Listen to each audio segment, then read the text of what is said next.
शिंदे फडणवीस सरकारमधील मंत्री शंभूराज देसाईंनी अजित पवारांवर जोरदार टीकास्त्र सोडलं। अजितदादांना सरकार पडेल हे बोलल्याशिवाय पर्याय नाही, कारण त्यांना त्यांचे आमदार टिकवायचे, तर सत्तेमध्ये नसल्यानं त्यांची अवस्था पाण्याविना मासा अशी झालेली आहे, असा टोलाही त्यांनी लगावला। दरम्यान गेल्या सरकारच्या काळात संपूर्ण सरकार हे राष्ट्रवादी चालवत होतं, त्यामुळे सर्व निधी राष्ट्रवादीला गेला, तर आम्हाला बोलण्यासाठीही संधी दिली नाही, असा घणाघातही त्यांनी केला।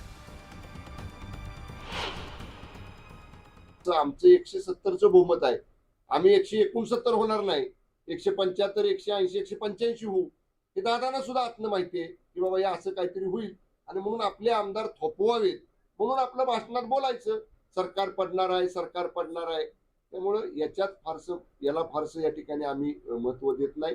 मी कालही बोललो, अजितदादांची अवस्था पाण्याविना जसं मासा तसं सत्तेविना अजितदादा हे समीकरण आता महाराष्ट्रात झालेलं आहे।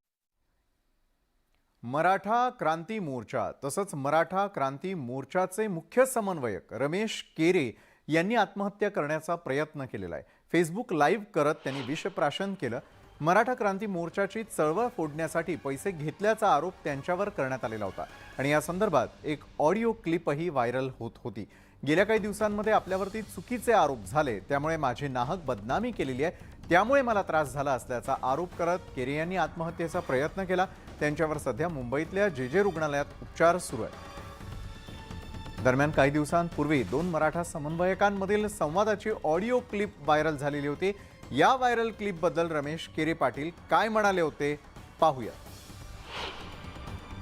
रमेश केरे पाटील फार गंभीर आरोप त्यामध्ये आहेत। एक उलट जे एक व्यक्ती बोलतायत ते तुमचे जवळचे मित्रच आहेत। सर्वात प्रथम कालच आबा पाटलांनी याबद्दल सविस्तरपैकी या ठिकाणी स्पष्टीकरण दिलेलं आहे। तर मी जे काही बोललो होतो ते रागाच्या भारत बोललोय, पण त्याच्यामध्ये बी काही तोडून मोडून या ठिकाणी ते क्लिप या ठिकाणी व्हायरल झालेली आहे। दुसरा विषय मी आपल्या चॅनलच्या माध्यमातून एवढं सांगू इच्छितो की सिद्धार्थ भाई, आपण स्वतः कित्येक वेळेस माझ्या आंदोलनाची या ठिकाणी दखल घेतलेली आहे। मला जेलमधून टाकत आपण या ठिकाणी माझे बाईट घेतलेले आहे, आणि मी समाज हितासाठी काम करत असताना आज कसं आहे माहिती आहे का, रमेश केरेला या ठिकाणी डॅमेज करा म्हणजे हा चुपचाप या ठिकाणी शांत बसाल। याच्या अगोदरही असे खूप प्रयत्न या ठिकाणी माझ्यावर केलेले, खूप आरोप या ठिकाणी केलेले, पण महाराष्ट्रातल्या तमाम मराठा समाजाला मी एवढं सांगू इच्छितो की माझ्यासोबत माझ्यावर काय चौकशी लावायची, काय पुरावे सादर करा, जे समाज मला शिक्षा देईन ती शिक्षा मी या ठिकाणी मान्य करायला तयार आहे। पण बिनबुडाचे आरोप करून एका चांगल्या काम करणाऱ्या माणसाला विनाकारण या ठिकाणी तुम्ही या ठिकाणी समन्वयक राज्यभरात अनेक आहेत, पण तुमच्या दोघांचीच नावं का घेतली गेली?